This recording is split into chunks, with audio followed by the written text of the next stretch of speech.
All right, we're live.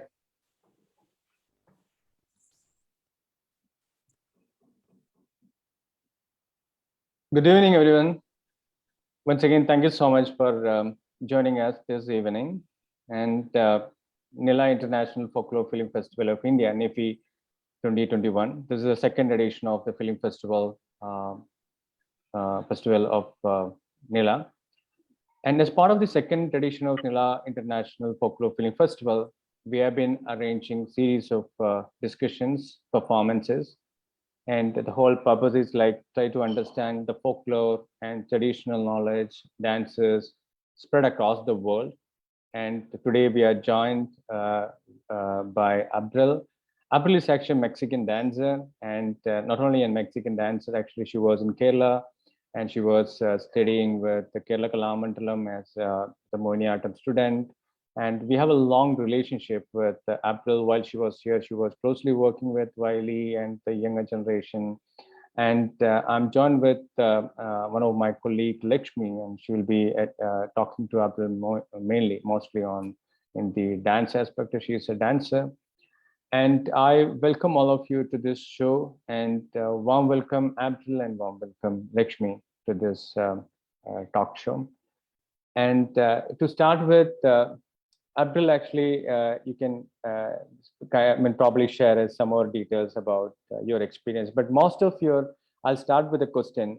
Most of your, productions, or I'll say like your compositions or choreographed performances, you can see a environment or nature as a core theme, or some other way nature element comes into your choreographed performances.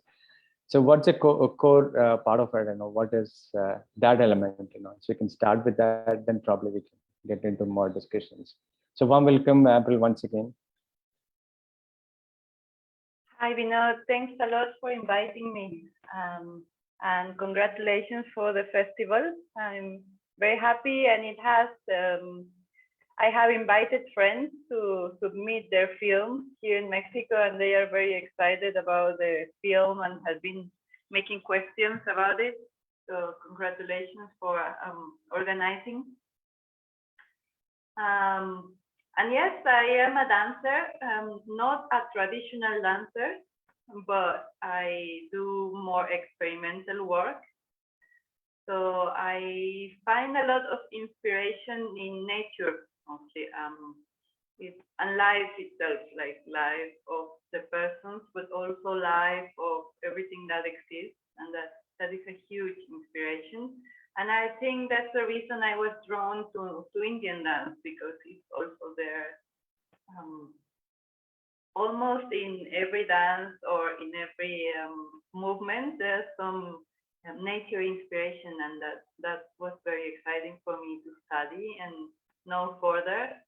And then I do experimental work where you might not see directly this is Mexican or this is Indian, but I think there's something beyond nations that we connect through the earth, that it's like a global kind of identity, a planetary identity, that we all live in this world, and we are all part of the earth.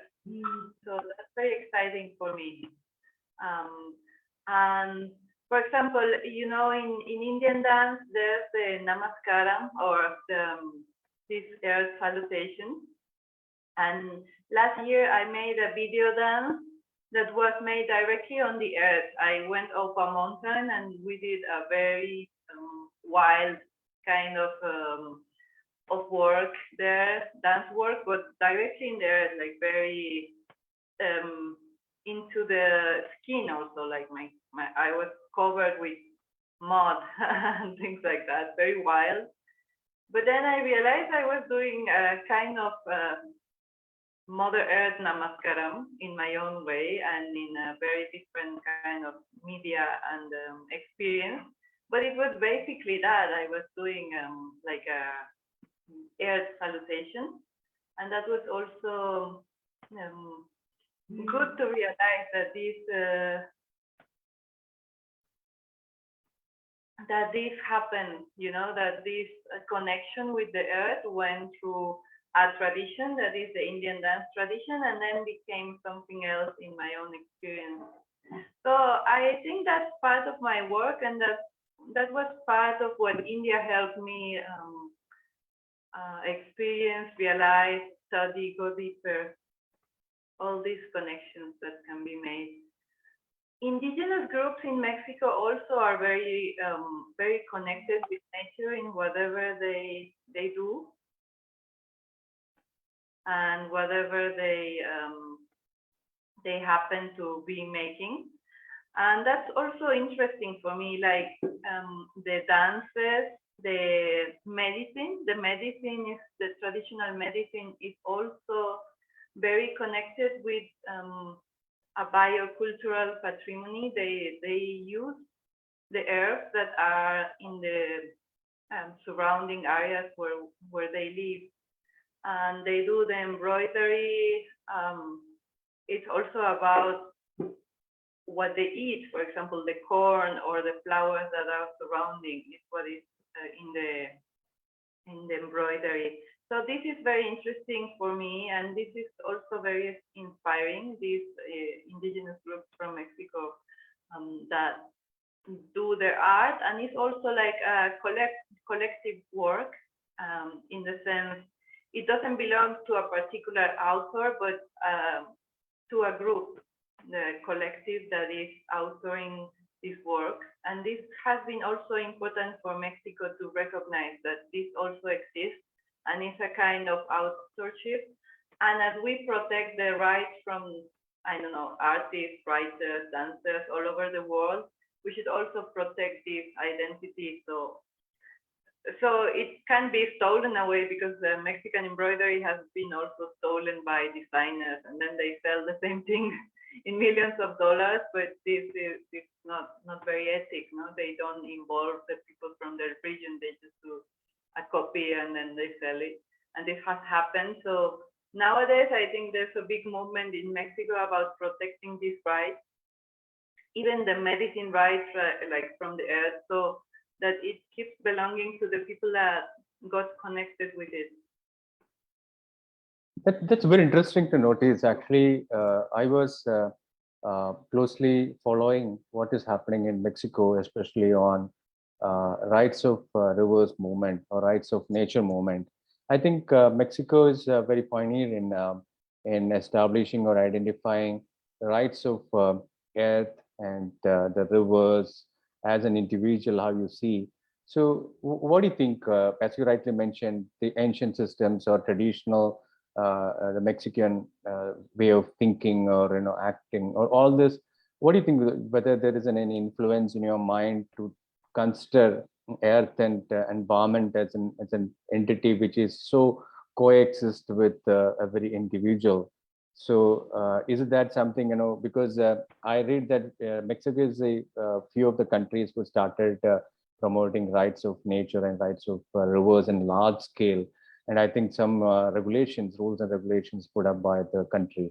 So whether how that happened actually, whether the traditional way of learning, teaching, whether you had that in the system that nature and everything is treating as an independent or the rights, how that happens, because as you know, both Indian and Mexican way of teaching or learning. So can you explain that, whether they're treating nature or earth as independent, and how do we claim rights? Was it through the learning system or teaching system? Okay, I think the first thing is how we view the nature elements, and there are indigenous groups in Mexico that view them as part of an extended family. I mean, even if you eat them or use something like an animal, you eat it, or a plant, you use it, even though it's part of an extended family, like even the stars or the mountains or something like that. It's not like these are the humans and then this is the other thing. This view is interconnected, so it's not like you how do you say, like, it's not completely separated in our mind. So I think this comes a lot from there, like from seeing that this is also your family, so you maybe shouldn't explode it so much, and you should recognize them as individuals in a way, or not exactly persons, but yes, individuals with a right to live. And I think it's coming from there. It also, I think it's oral traditions mostly, but it's also very much based on the experience. Like there's these groups that live very widely also, like live very in touch with nature. So this comes also from a connection of how they live. And this, I think, you can consider it oral tradition, but I consider it more like experience tradition, because you grow into it by experiencing, not only because somebody told you or teaches you or something like that, but you know, like, for example, traditional medicine goes into, you have to taste the plants or to use them, but you also have this connection. So I think it comes a lot from there. Although it has helped, this movement has been helped by people that has nothing to do with indigenous traditions or directly, but also through environmental issues. Means that's where we meet the indigenous groups also. Well, maybe me as an artist, I have also met them through art and being inspired by them. But on the other hand, there's the environmentalists that have found that these people are the ones that actually kept the rainforest and the forest and the deserts and all that is kept. Because in Mexico, there's huge devastation and there's a lot of cities growing a lot and all that. But then the parts that have been kept are not like lonely in the sense there's humans living there, you know, in the wilder parts of Mexico, or many of them. And it's the indigenous groups that actually kept them living. So there's also this joining with the environmentalists when they see, oh, these people don't destroy their places. Or, of course, there is a struggle there. I don't want to be so, how do you say, like just say everything is good about this group. So they are also struggling. There's also a lot of problems inside, but mostly it's the ones that kept the forest alive and the. I think that's very interesting to notice, as you rightly mentioned, you know, the knowing or learning by experience. So I have a question, like, as you rightly mentioned, you have large indigenous people and they have tradition and culture. At the same time, the transition is happening between the generation. So there are a generation which is totally detached from the traditional way of growing, or, you know, because from the indigenous people to the new community. So how is that divide and the transition or the relationship between the traditional community and the modern or the new community? How is that? Is there any kind of system in place to link these two, or you say like two disconnected entities? Now, traditional or indigenous people are separate, and the new and modern and contemporary are, you know, separate. Is there bridging happening in Mexico, or especially on the Latin American countries? I think there's a lot of stuff going on in both, in many directions actually. You know? Like there's, of course, the modern people that don't want to live a simple life or a agriculture life or something like that, and many of our people go to United States to search for the American dream, and then they bet their lives into that, and sometimes of course, it becomes a help for their families, because many of these people work and then they send back the money or part of it. And this is also part of Mexican economy and it's important. But I think it also becomes like suddenly people have money to build different kind of buildings, or have different kind of businesses than they could have just by living the simple life. So this is a struggle. There's also a lot of drug dealing going on, and this also takes space because there's the amapola growing and the marijuana growing and all that, and it's also taking space and taking. This is a very violent kind of culture, the drug dealing. So it completely turns, it kills people, it violence people, it forces people to work. So this is also like a stress that is growing and advancing in communities. And then there's the people that want to keep living or want to preserve the nature and are also struggling. So there's a lot of different movements going on. There's also efforts to to make tradition modern, which I think is very necessary also, that we keep reinventing tradition. It's not like something that wants to stay in one way. We have to go with the times and also listen to the world. And then there's a lot of interest in these groups. Like, for example, there's the Totonaca group, which we have worked with in Veracruz. They are doing the first indigenous healing school in Mexico, which for India, maybe this is very backwards because Ayurveda is long time made this move and it's now very formal as well. And I mean, as a tradition, but there's university, Ayurveda universities and schools and clinics and all this. But Mexican medicine, traditional medicines haven't made these steps. So they keep being like, how they say, not exactly illegal, but not recognized and not supported on any of this. So now this group made the first, and actually I think very inspired by India in a way. Even an India yoga teacher came and talked about Ayush program, which is very big in India. Exactly.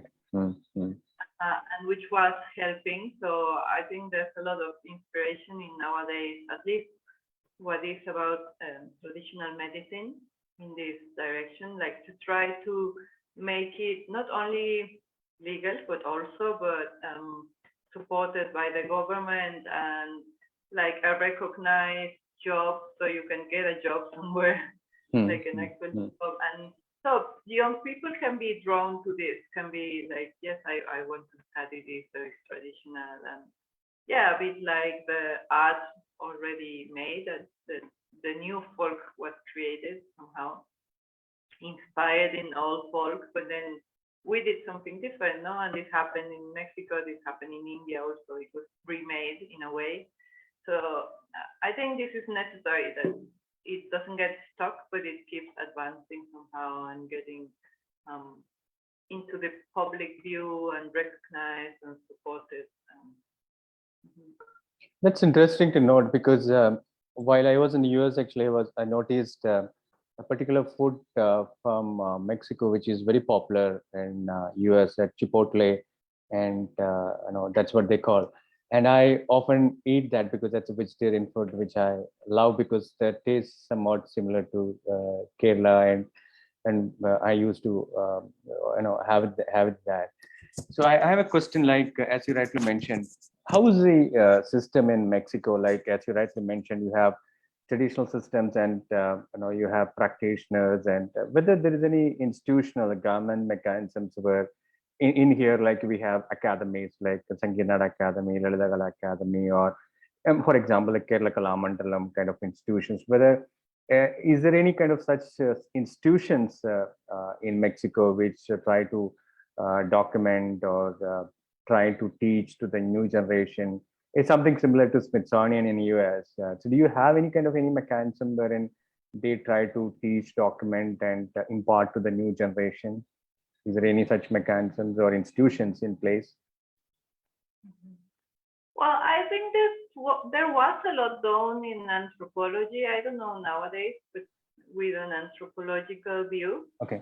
which for my taste is a bit too detached in the sense that they go and record and look and analyze, but it's from a detached kind of position. But that was done, and there's a lot of documenting.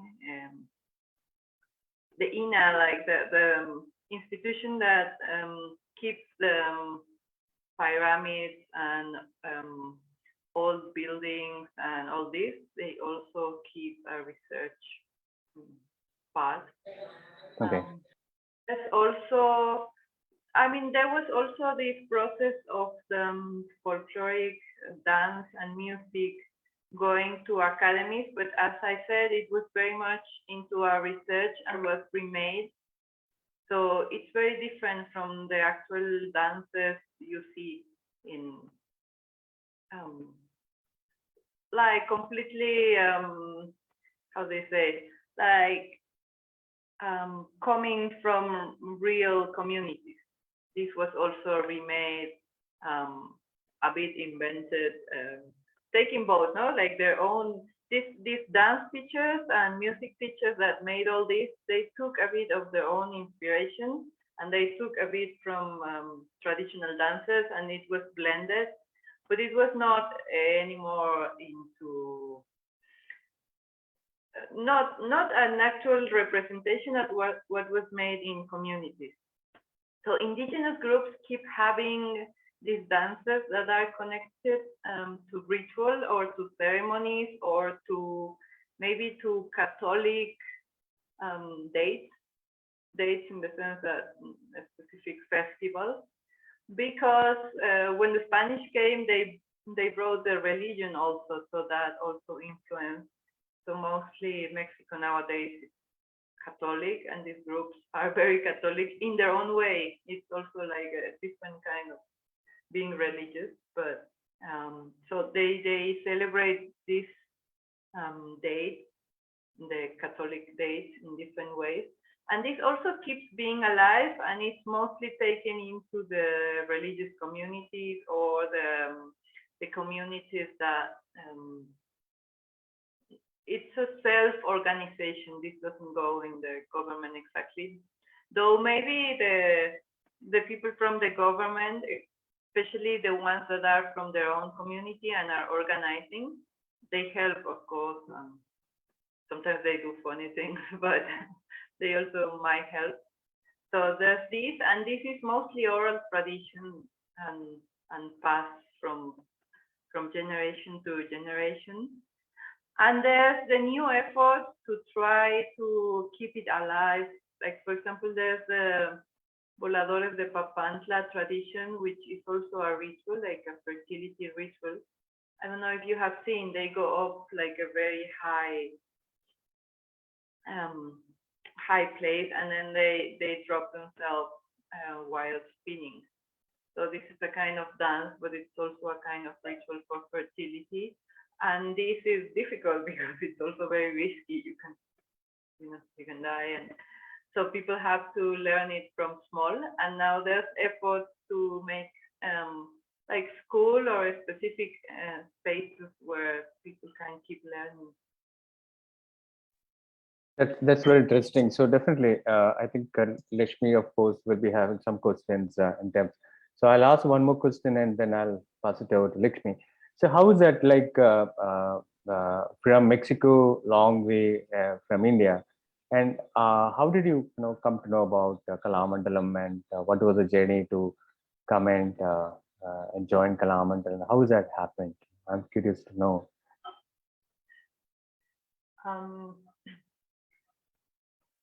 I was very early going to India. I was first time in India when I was 16.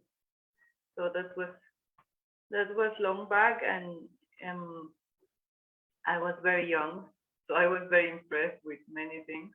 And one thing I was very impressed about was Kathakali. And on the other side, I also had a Kathak teacher, not a teacher exactly in the way. I was not going to Kathak classes, but there was this woman that was my father's friend who also knew Ayurveda. She had been in India a long time, and she knew Ayurveda and Kathak both. So my father was working with stuff from Ayurveda with her, and she would teach me just very in a playful way. I was very young, and she was teaching me about Krishna dances, and we were going to her performance sometimes. So this woman also gave me an early reference on Indian dances. So when I came, I knew I wanted to watch Indian dances, and I watched a lot, but I was more interested with Kathakali. And then I knew, and also I knew Bharatanatyam in the street, so I was very attracted to that. But then I knew Mohiniyattam. That was at that time I thought it was something in between, like you can act a lot like Kathakali, but you can also dance, and I liked both. So when I came back to Mexico after having seen Indian dances, I briefly had classes with a woman that knew Mohiniyattam, and she told me about her teacher in India, Nirmala Panikar. This was her teacher, and I was several periods training with Nirmala Panikar in Natuna. I was living there for some months. I was also in Trivandrum in a small academy, and of course, after that, Kalamandalam was the main reference. Like every Mohiniyattam comes from Kalamandalam, even if they took different roads after that. But this is like the original school Exactly. for Mohiniyattam. So of course, I was also very attracted to it.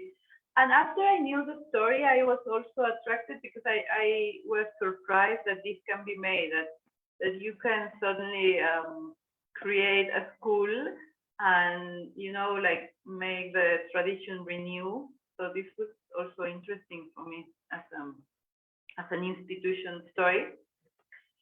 And then there was the ICCR Kerala director at the time, and he said you should learn more seriously. You should be in an institution. You should be with an ICCR scholarship. So that's how I came about to Kalamandalam. And Nirmala teacher she also said, if you really want to be an Indian dancer, you should be some years practicing daily, and the institution is good, and you should go there. So I was happy to come back and do the BA there, which was some years. Very good. Yes. That's really. I was also curious because I never knew what happened. That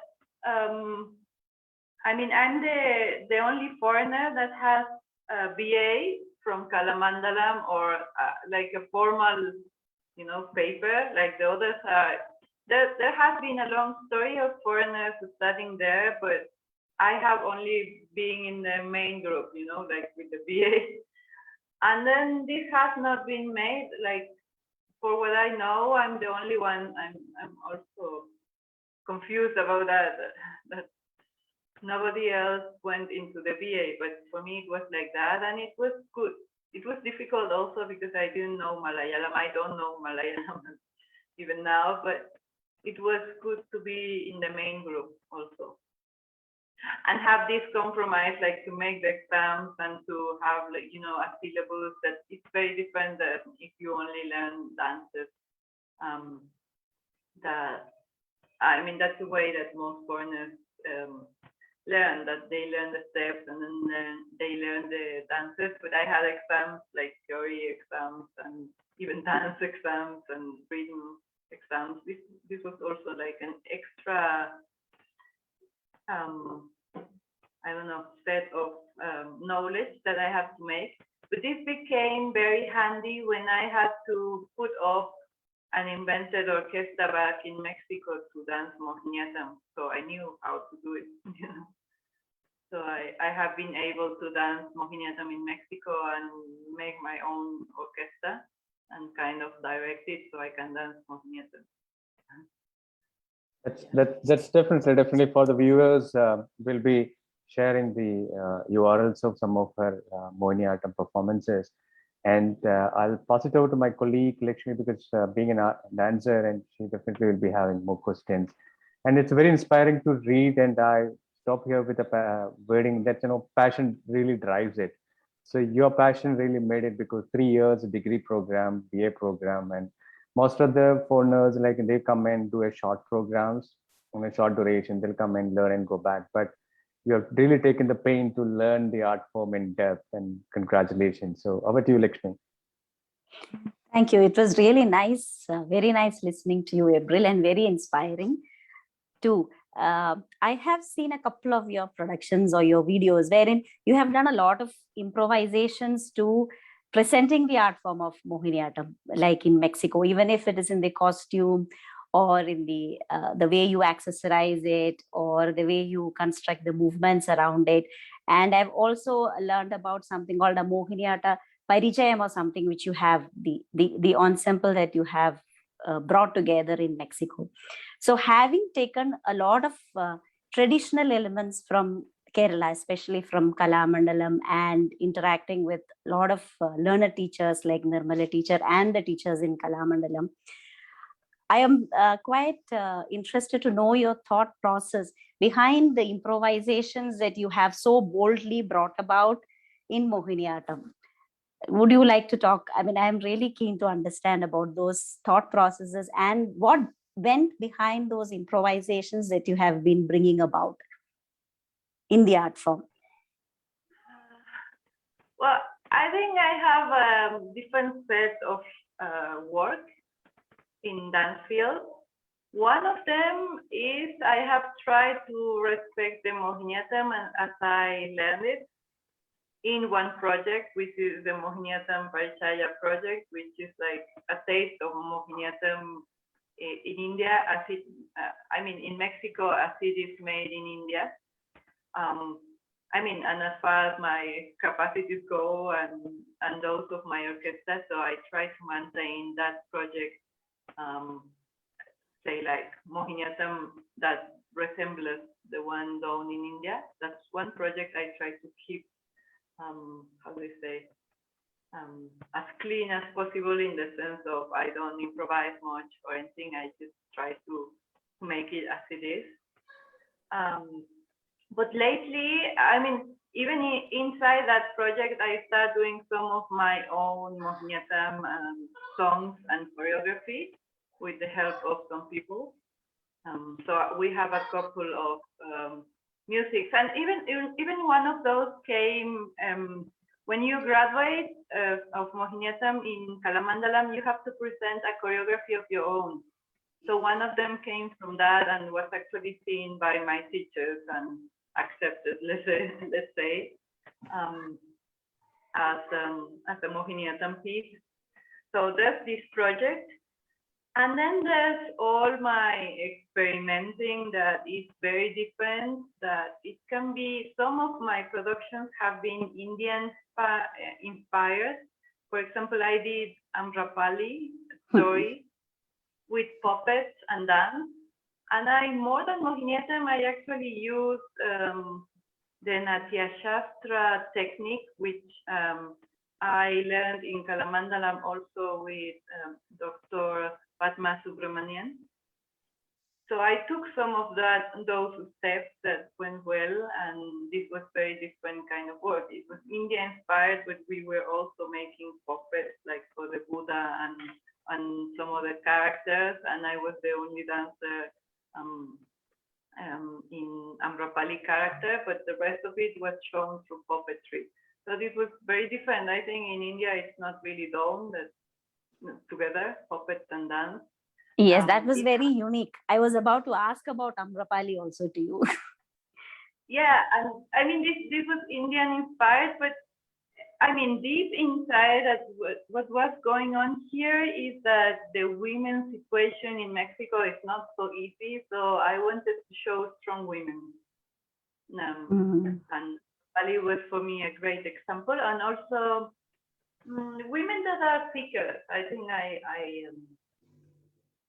I feel this is also needed, like for women to seek, to search. So this was an Indian inspired, and then I do some things that have nothing to do with Indian and have only to do with my own different kind of works. For example, 2 years back, I worked with, before the pandemic, I worked with Sensorama, which is a company that is mostly made with senses, which means they close down your eyes, or you don't close them. They put a kind of goggle that 90% closes your view. So you view only like shadows and very basic things. And then you do a whole dramaturgy based on what you smell, the touch, things like wind.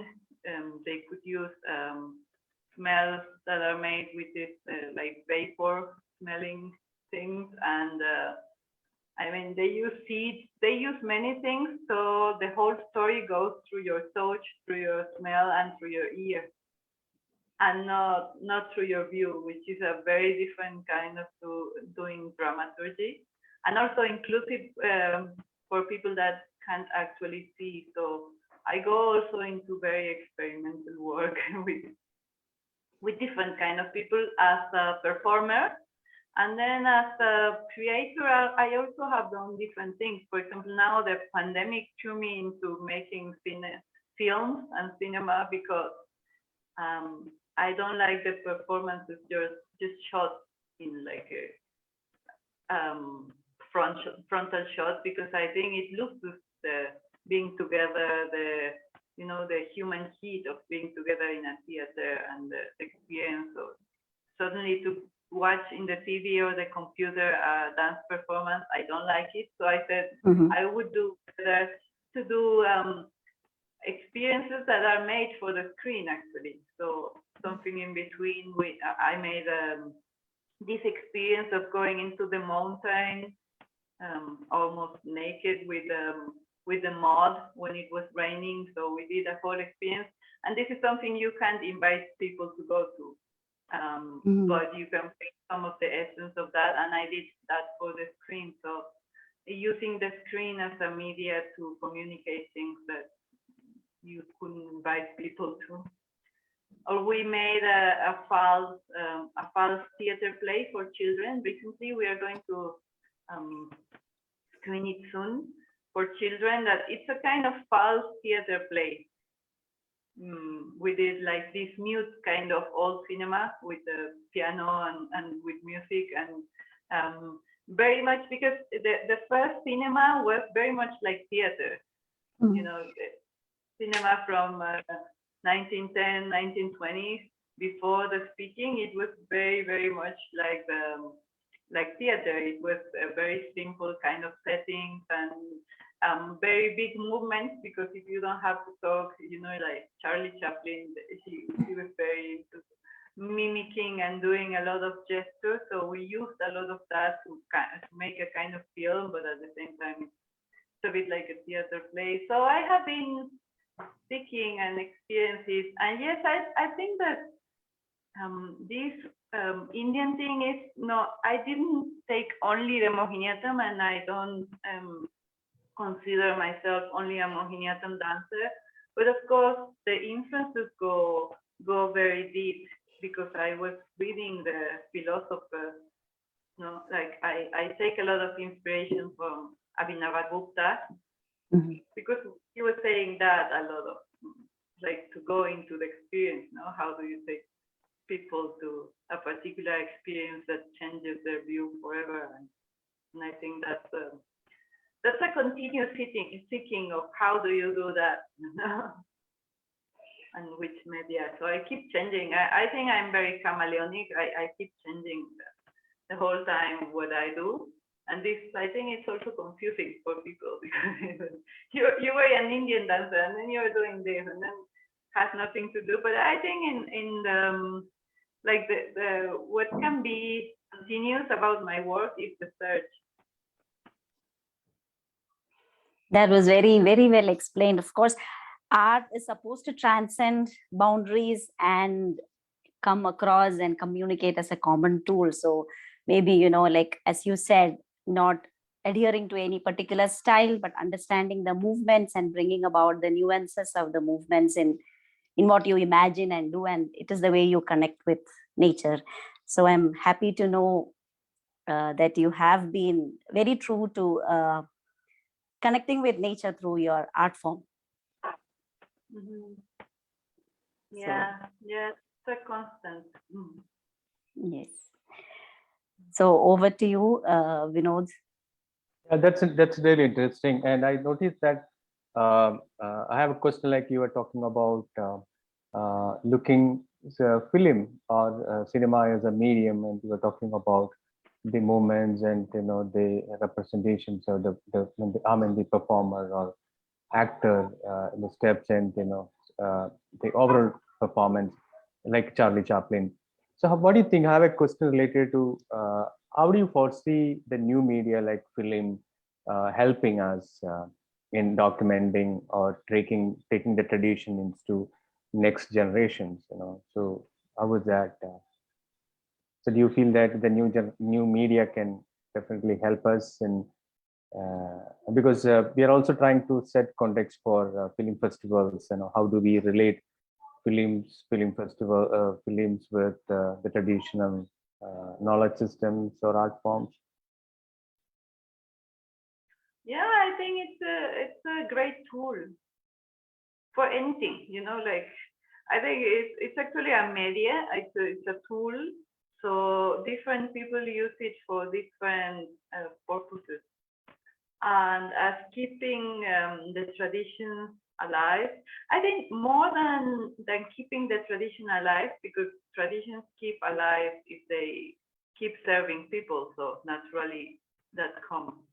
If there's even one person that gets served in their life by that, it keeps going. But I think it has been very useful to communicate it to the world. And then I think nowadays we are a global community and we get inspired by each other. And this has become very important because as I told you, maybe some people here in Mexico get inspired by the fact that in India the Ayurveda has grown, and how do you get to know that? And maybe if you watch the videos, then you know this is happening or this is interesting. So I think mostly it has been important to communicate it.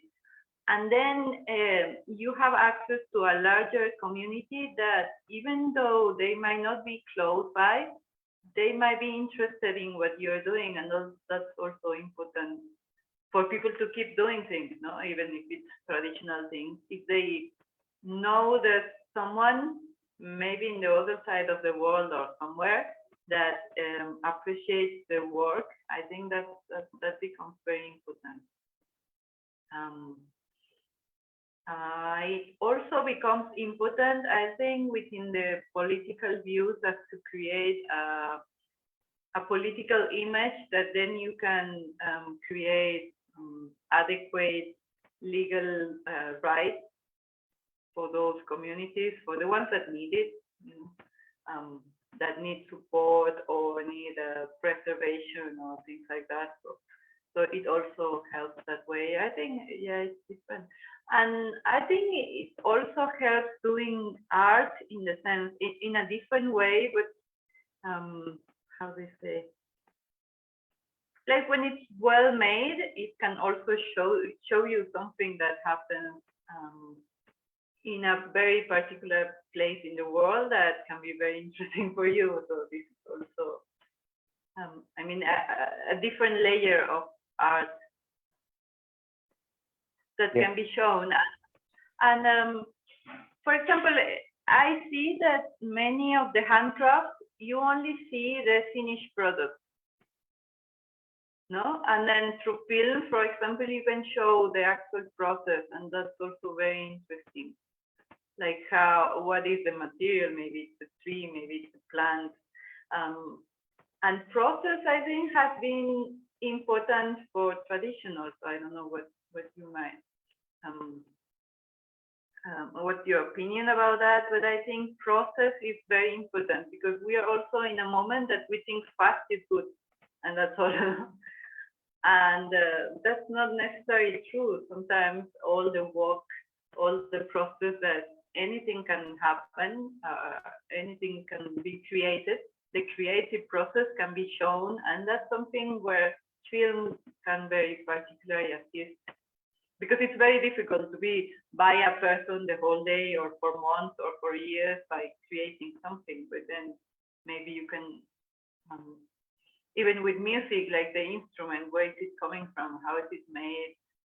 I don't know, dance, how is it trained? How do you get to a particular moment?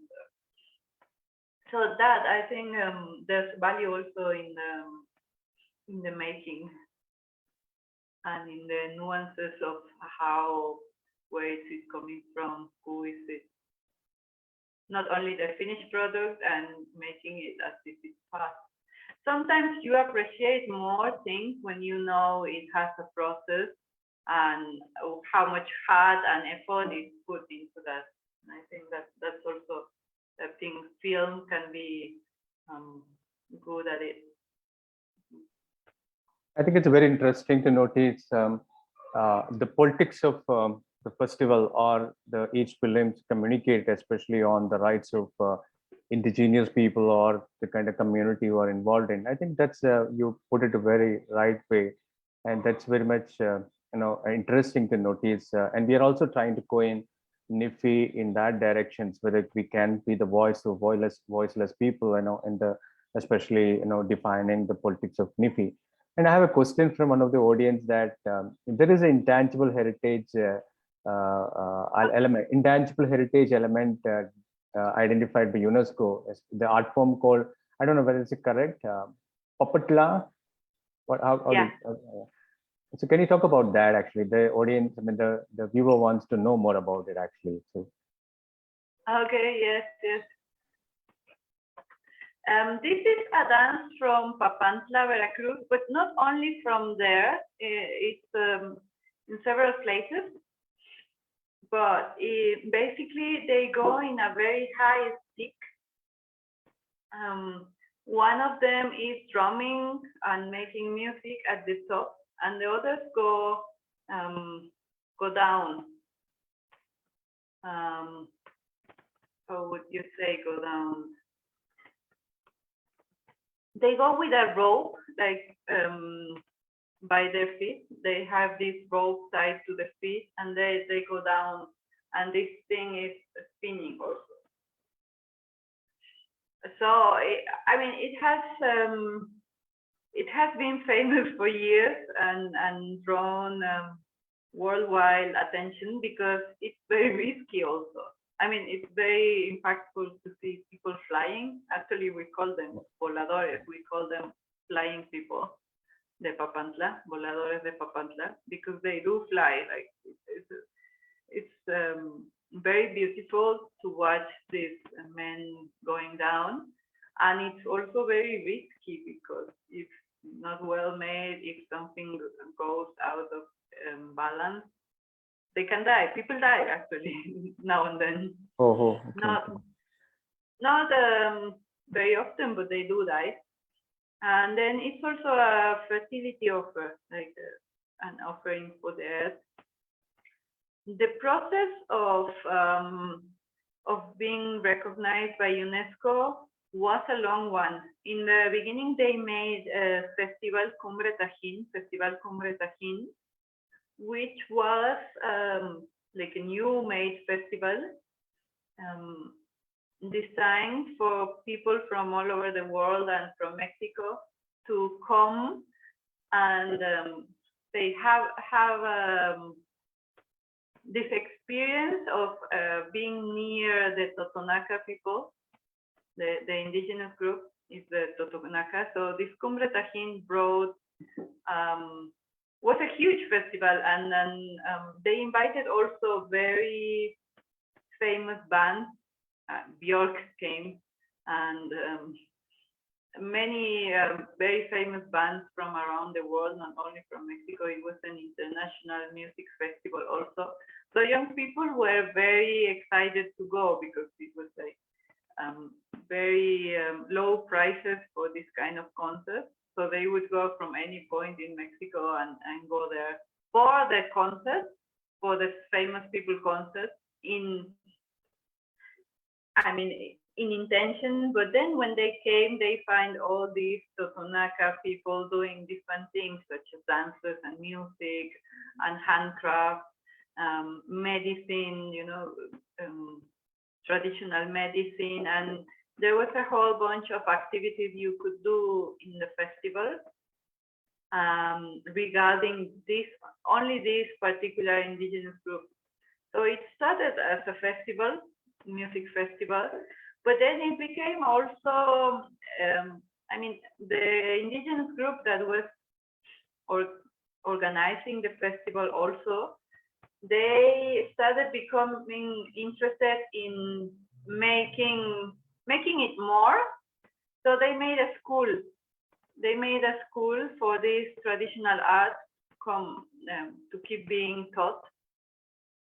And they got funding from the government, so at least they could have some income for doing this. And they got young children to learn embroidery, handcraft, medicine. They have actually 12 houses. Okay. Of different traditional art forms. Cooking became very important also to be taught to the new generation. So it became a school. So once a year it was a festival, huge festival, massive festival.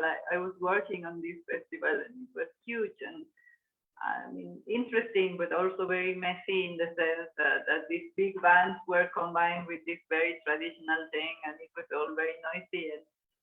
But it kept growing, and then within the efforts of these festival group organizers, they made the Papantla flyers, because this was a main attraction of the festival. They made it a UNESCO heritage recognition. I think that's very interesting to notice. An interesting way of doing that, I guess, because they did this combination of very famous people coming to meet this culture, and I think this has pros and cons to make this, because it's also strange, but for me it's an interesting way of doing things, because you draw worldwide attention.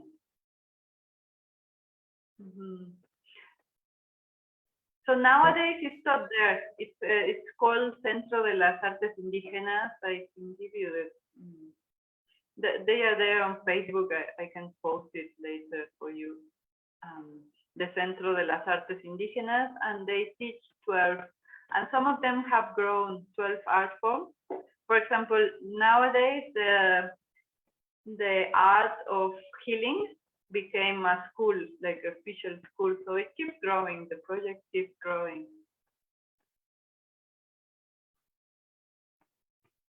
Yeah, that's really, really interesting. And I noticed the point which you made, forming a festival and connecting to not only to the art form, the food, and all the elements of the community and the traditional knowledge. And then, so I think that's quite interesting. And as you rightly mentioned, that kind of experiments, of course, has plus and minus. It has negatives and positives.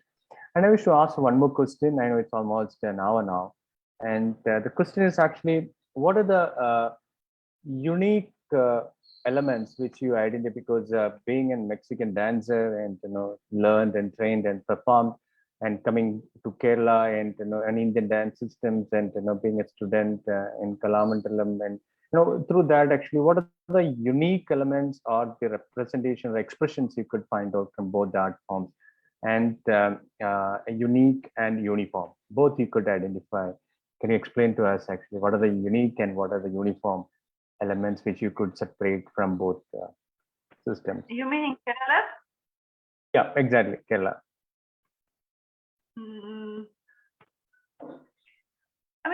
I like for example, the dramaturgy of the songs and the dances. They can be folk, or they can be this classical, like Mosniatam, Kathakali, all that. But I think it has a particular way of showing text, the words, because it's not very stiff. It's also a way of doing, how do you say, like celebrating by music itself.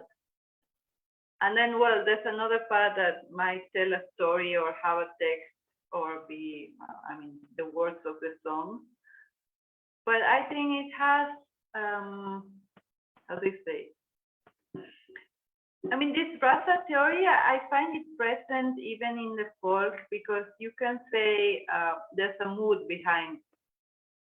And the mood is kind of abstract because you don't know, maybe even the lyrics are not totally the same as the mood, but then there's always a particular mood about the songs, and that's very beautiful. What else? I like also the way people use their hands, like even people talking in Kerala and in India, they use their hands a lot. Yeah. I'll still remember you were closely observing when we were having lunch together and looking at how we use fingers to eat. You were observing and telling us that each fingers has got different roles to play. In taking food actually. So I still remember that. That's interesting. Yeah, I think generally speaking, people use their hands a lot, and that's also interesting. And of course, there was a big part of me being interested in how art was connected to nature, and this is true for folk, and this is true for classical too. I think it keeps being very connected. Yeah, I think it's that's really interesting, and I think it's very interesting to know your journey and your passion and what hammered or or made it very clear that any expressions, and whether it's a classical or folk or indigenous or traditional, whatever compartments you put it in packet, but end of the day it has got some connections, or another way it is related to the nature of the earth actually. So the way you expressed it or you presented it, I think that really makes sense. And I wish to talk about so far we discussed about art, culture, and then the the performances, but I know you work very closely with environment related actions. You are a performance artist, and through your medium of performance you take it up, but beyond that you have a passion for supporting, and you are part of many of the environment related actions. Could you please share some of your actions and your the activities with the environment? Yeah. The first artwork I was going to do when I came back from India was about water. Of course, of the refugios, it's mostly about water poetry. It's inspired on water poetry. And I felt like I'm not being true if I don't live by my, you can say, oh yes, save the water, or we have to take care of the water, but then what am I doing in my real life? So this became like a personal ethic. And yeah, I was an environmentalist before, and I had just come back from India. So I started working with a group of science people that basically were against big projects, which was very hard because we had to stop projects, stop a mining project. So we do the proper study that this cannot be made, or we were doing road projects. So basically it was about stopping projects, like big projects, which was very important for me to do. But then what I question is, we can be running around people, just telling them what they can do, like this is going to be over because it's too tiring, you can't stop everything. So I thought I must find projects about what you can do, or how to do things, or so this is about being a pioneer, because I live in a city. So I found a friend, yeah, it's a friend and a colleague, environmentalist, that was doing a project for students very close to the university. And she was making a building. She had made a building already, that was filled with all these systems like solar panels and saving water, you know, like collecting water systems and cleaning water systems, and it had all the systems. So I thought I can help there. So I have been working and living in that project for the last years. And what I have tried to do is stabilizing the system, but also to see how we can work with people so they, I mean, you went through that also. So we are composting some of our waste or our bio waste, and then we are also recycling what can be recycled and how do we send it. And then all the 18 people that live in the building actually do it, which is not easy also. And we try to grow a different kind of garden that has also native plants on it, mostly, or eating plants. And we believe this is more important than plants that only look nice, which that I also found in Kerala very important, because at least where I live in Cheruturuti and I mean many surroundings, people have in their gardens, they don't have grass or, you know, flowers.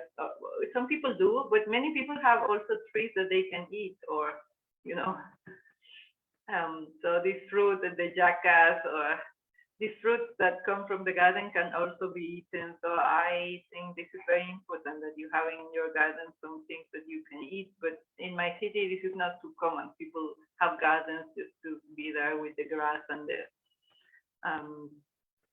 the pool. That's all. So we try to do a different kind of garden. We also grew plants for insects to come, for bees, and, you know, particular kind of flowers that are for some insects. So we have like a garden that is closer to the native plant and the native forest that is close by and actually helps the climate. So I have been working mostly in that project in environmental issues, because I wanted to have one example of what can be done or how can we do things differently. And within that living project, it was also important for me to do a living project, you know, like not only a speech project, because many of the science people I worked with before, they were very good at speech, at theory, but then it's like, how do you do what you're saying should be done, or who tries first, you know, like this kind of water treatment, but who tries first? Government is not going to try something that is not proven, you know, like government comes with, after that, after people are repeatedly using some kind of technology or some kind of way of doing. They won't be pioneers. No, they will be the last ones.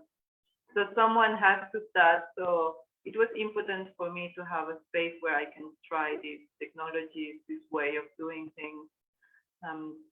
Nowadays, we are also registering all the species, all the birds and insects and native plants that just sprout there. So we have a biodiversity list also. And it proves to me also that we might think cities, you know, like nature is in the forest and you have to go towards nature, but actually nature is all around. And even in cities, you can do small efforts. And I think it's even more important that cities do those efforts, that city people do the effort to try to keep themselves connected through any small effort. And that might be important in the long run. That's what my actual project is about, more or less. I think it's very interesting, you know, as you rightly mentioned, wherever you are, either in city or in a village, and I think you could find out your own nature, and you can try to do whatever little you could do that. And the project which you mentioned, the water project, I think it's very interesting. You know, a couple of years back, you know, I was, you know, following one project started by one foreigner from US, the beauty of water in Trivandrum. And unfortunately, she couldn't continue. So she was from US and settling here, and, you know, then trying to see the different multiple dimensions of water as an artist, as a scientist, you know, different. It's very interesting. And we did last year, actually, we published a book. It's all about rain. so you can experience rains in multiple aspects, part of your systems, films, and your tradition, your agriculture. And we published a book as well. I will just show you that actually. So we have 2 editions of this book, so we collected so much material about literature about rain, and it's interesting.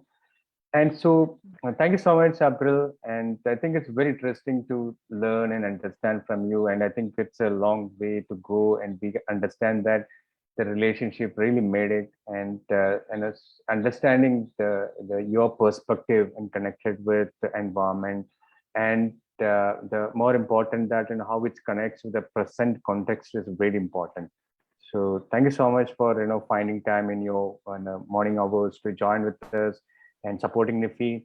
And I wish to say one, actually, you are the one who brought 2 things to Wiley. One is actually you connected us to the Nepal folklore film, folk music festival with the Ramdas Kadal, and the first made an attempt to win an award.